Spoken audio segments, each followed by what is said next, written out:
At ngayong araw ngayon, samahan nyo kami para puntahan ang pinakamagagandang pasyalan sa Canada. Tiyak na magugulat kayo at mamamanga sa mga nagagandang pasyalan na para sa buong pamilya na dito nyo lang makikita. Hey, Rich TV Canada! What's up mga ka-Rich TV? Ayan, so for today's video, pupunta tayo ngayon sa Takakaw Falls. Ayan, so medyo malayo-layo ito from Calgary. So basically like 2.5 hours yung travel time. Pero since maaga tayong umalis, 1 oras at kalahati na lang ay nandun na tayo. Ayan. So pupuntahan natin ang Takakaw Falls. And guys, this is our first time na makakarating doon. Alright? So magkita-kits tayo doon guys. Alright, see you there!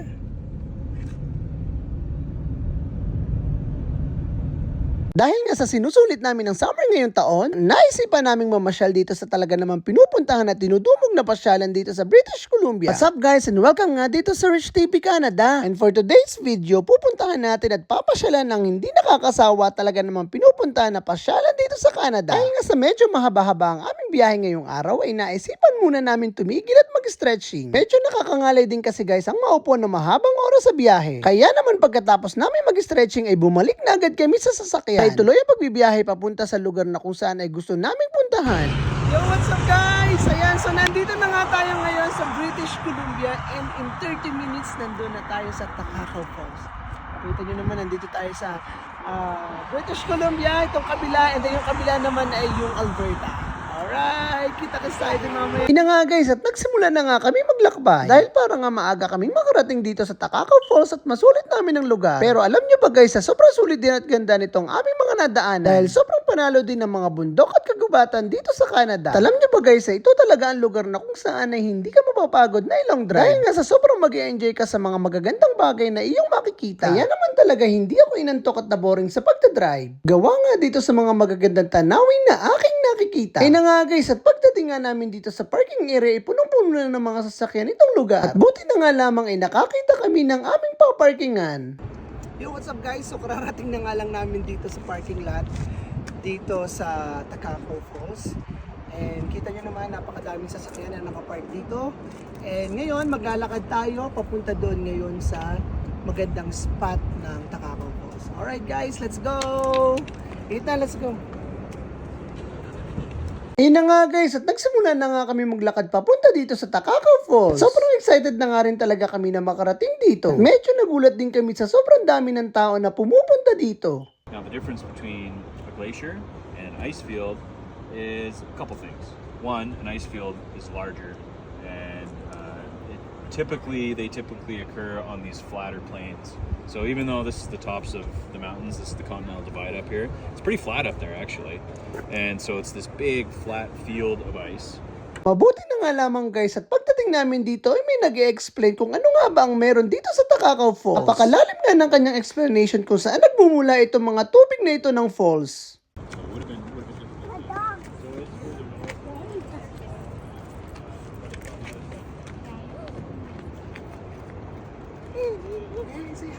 Hello, I'm Micah.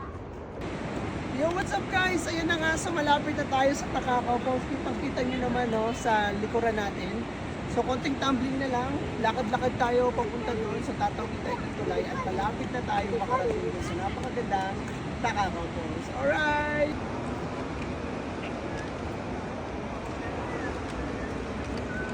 At sinasabi nga guys dito na sobrang laki ng epekto na climate change dito sa Takakaw Falls, ganun din sa mountains. Kasi nga dati daw, sobrang punong-puno pa yung mountains ng mga snow. No? Nababalutan siya ng mga snow. Pero ngayon, syempre, may climate change na. So, unti-unti na naubos itong mga snow. Let's go guys!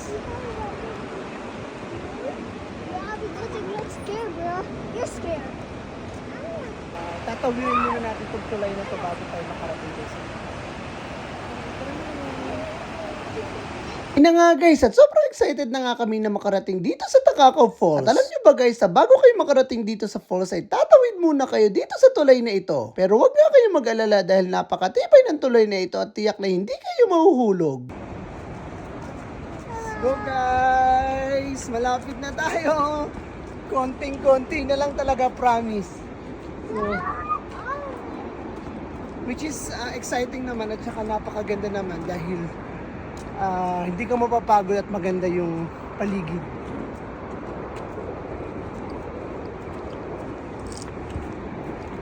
Kung makikita nyo mga guys, napakadaming tao. So weekdays ngayon, Thursday kami nagpunta. Kasi at least we are expecting na konti lang yung nandito mga tao, pero ang dami rin. So ano pa kaya kapag weekends? Okay guys? Sobrang nakakatuwa nga guys dahil napakaraming tao naming nakikita dito sa lugar na ito. Yung iba nga ipapaalis na at yung iba naman ipaparating pa lang. Mabuti na nga lamang at maaga kami nakarating dito dahil hindi pa crowded itong lugar na ito. Sobrang nakaka-relax nga guys dito sa lugar na ito lalo na't papalapit ka na dun sa falls. Yun guys, konti-konti na lang talaga, promise. At nandun na tayo kasi dito pa lang nararamdaman na natin, napipil na natin yung tilamsik ng tubig. So ibig sabihin nun, malapit na nga tayo dito sa Tatacoa Falls. At ang kaganda doon, may mga sign na makikita tayo doon sa mga dadaanan natin, yung mga sinasabi ng mga message. Okay guys, konting lakad na lang. Let's go! May kaitan!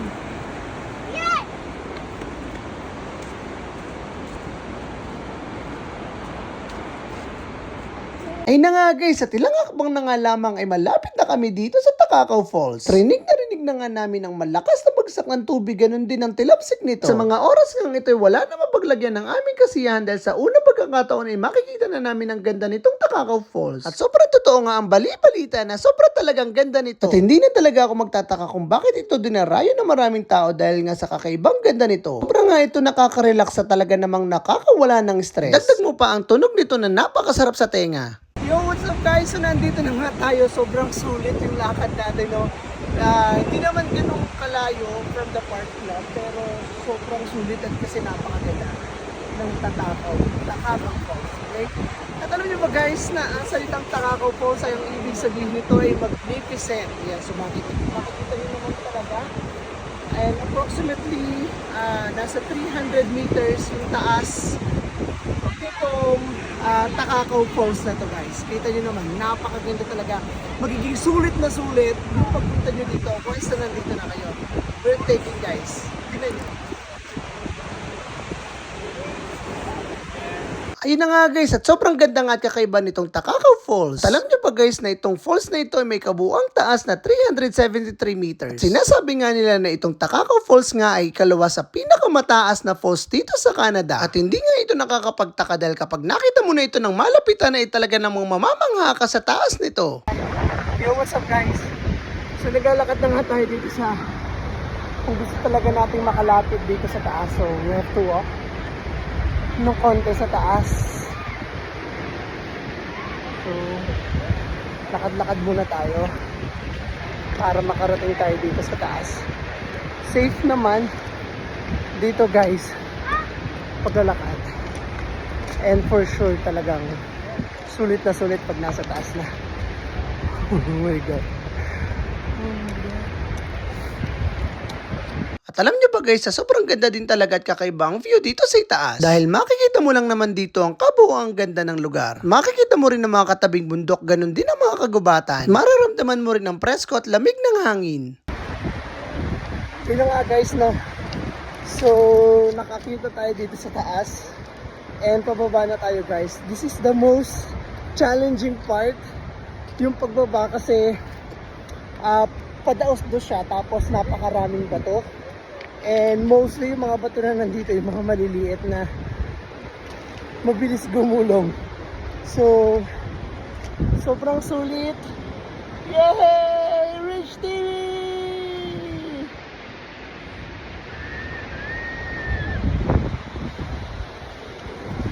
But guys, so sobrang sulit yung pagkakyat sa taas. Kita nyo naman, no?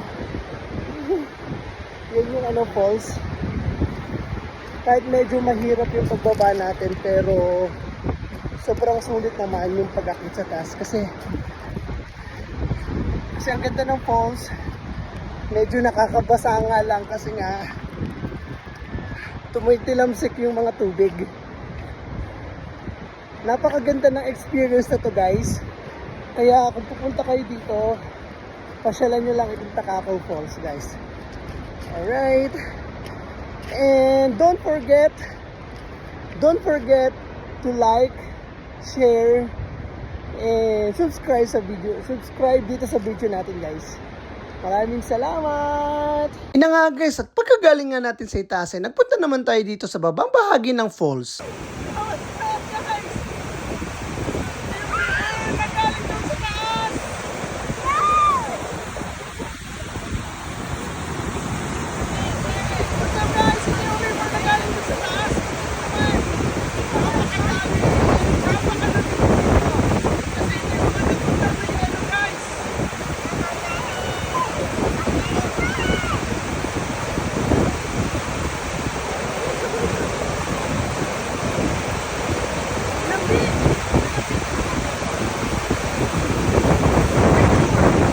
At sobrang ramdam na ramdam nga namin ang tilamsik at lamig ng falls na ito. Sobrang nag-enjoy nga kami dito guys, sa talaga naman nagpapasalamat at nakita namin itong Takakaw Falls. Iba din kasi talaga ang pakiramdam na makita mo itong falls na ito na talaga naman dinarayo at pinupuntahan ng maraming tao. Kaya naman talaga sobrang saya namin, ganoon din ang aming mga chikiting. Dahil ang pagpunta nga namin dito sa falls na ito ay banding din namin ng buong pamilya. Guys, pahinga muna tayo. Sobrang nakakapagod yung paglalakad natin, oh.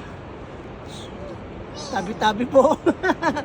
Kailangan mo na magtabi-tabi po, pero guys, hindi uso yun dito sa Canada. No, yung tabi-tabi po nuno. At alam nyo ba guys na sobrang recommended ko itong lugar na ito. Dahil sa sobrang ganda nga at napakalinis at mag-enjoy kayo dito sa lugar na ito. Dahil kung nag-iisip nga kayo ng magandang banding ng inyong pamilya, dito nyo lamang ito matatagpuan sa Takakaw Falls. Dahil magiging quality talaga yung inyong mga oras dito kasama ang inyong mga anak, ganun din ang inyong buong pamilya. Enjoy guys dun sa taas. So, must visit yon. Kailangan nyo makarating para ma-experience nyo yung adventure doon sa taas ng Takakaw Falls. Ayan. So, lagi na tayo nalilit Tatakaw tsaka Takakaw. It's Takakaw Falls, no? Or ibig sabihin yan ay Magnificent Falls. So, di ba guys? So, ngayon tayo ay pauwi na. At sa pagkakataon nga ito guys, tayo pauwi na, pero bago nga tayo umuwi, ipapakita ko sa inyo itong lugar na ito at lalo na itong daan na sobrang delikado. Alright guys, so kinakailangan lang nating mag-concentrate, mag-focus sa pagdadrive kasi mahirap yung driving dito. Maraming pasikot-sikot. Parang sa atin sa Pilipinas yung tinatawag sa papunta sa Tagaytay na bituka ng manok. Dito naman ay I don't know kung anong tawag dito, pero matarik din yung daan. So focus lang tayo guys. At alam niyo ba guys na kinakailangan talaga dito ng iba yung pag-iingat. Dahil nga sa sobrang kipot ng dadaanan dito at talaga namang napakadelikado. Kaya naman talaga mas advisable ko dito na pumunta ng mas maaga at maliwanag pa. Dahil nga para mas makita natin itong mga dadaanan. Iba din kasi talaga ang nag-iingat dito para naman safe ang buong pamilya. Whew! Thank you Lord! Nakalampas din tayo doon sa bituka ng manok. Let's go! Nga guys, sobrang kakaiba talaga at napakasarap nitong experience na ito. Iba din talaga na ibibigay na kasiyahan nitong Takakaw Falls sa aming lahat. Dahil nagkaroon nga kami ng quality time kasama ang aming mga chikitin. Ito nga sa dinarayo at sobrang pinupuntahan ng lugar dito sa Canada. Kaya naman guys, wag nyo rin akong kakalimutang i-follow dito sa Rich TV Canada. Magkita-kits nga tayo sa ating susunod na video. Paalam!